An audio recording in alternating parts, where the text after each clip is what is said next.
What is up guys, Kane here, and in this video we're going to talk a little about Purify Drake. I've done, I think, this video a little while back, but I have a lot more information just for this video. So, on screen you will see few of my attempts that I have done while I have borrowed tier 18 army from one of my guild members.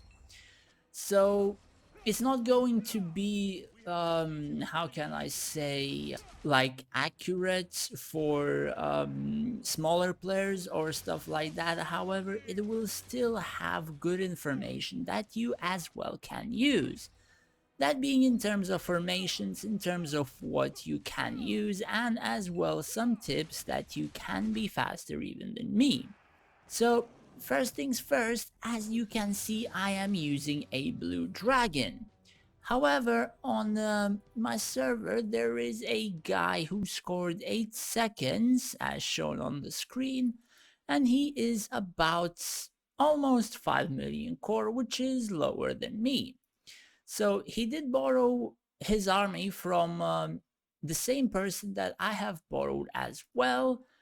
However, there is one thing about it which makes it easier for him to actually do this event. And let me find it.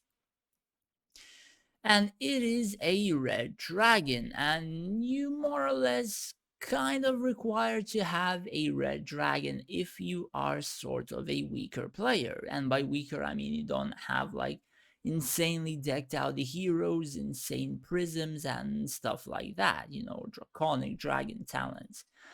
And it's pretty simple, all because of this great incendiary scales. Now when this skill procs, most of the skeletons in front of the dragon go on to the death stage or whatever.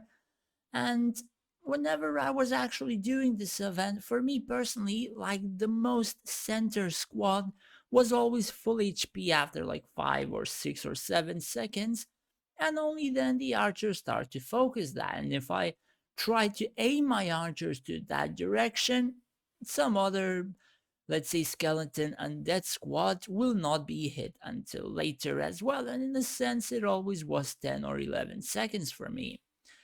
Some people tried 9 seconds, but it took a lot of tries for them, and I just don't want to waste like 5 hours just to get like 100 more Linari or something. So the other thing which can make this event a lot easier is the greater draconic blessings, which is like an advanced skill that you need to either be lucky or spend 24,000 Linari to receive. So whenever the dragon is done, the next thing that you will be needing is a prism.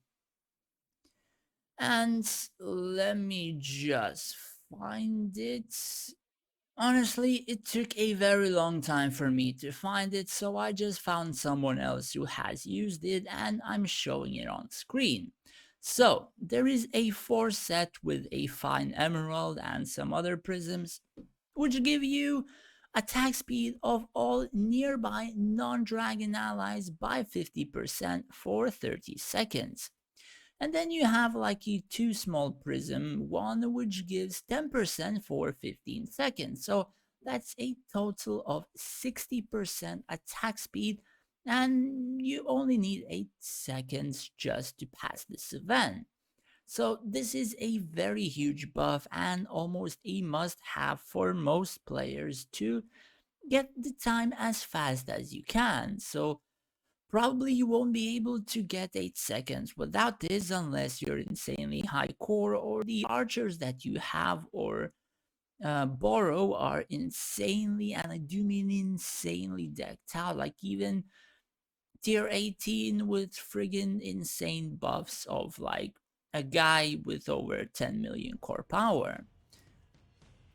Of course, it also depends on the time that your server has been out. So if I'm telling you right now and you're on a server that started like 30 days ago, like 50 days ago, these squads, they are a lot weaker than what we have. So you can have tier 12 and pass it in like 10 seconds, and the next one you'll pass in 17 because it raised by like 2 tiers or something.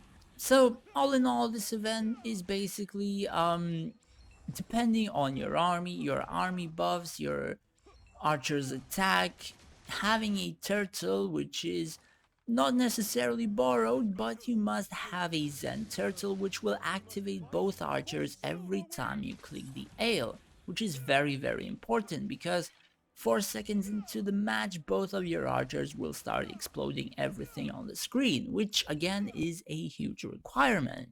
The only thing you want to get is like more attack speed through Avalon, more attack speed through Prism, and also place one of the hero masteries, which I have Saizo on, which gives damage and attack speed to all troops whenever this hero is deployed. Now the reason why I have Saizo here is pretty simple, because whenever Saizo is hit, he will go back to his spot and he will still be on the field.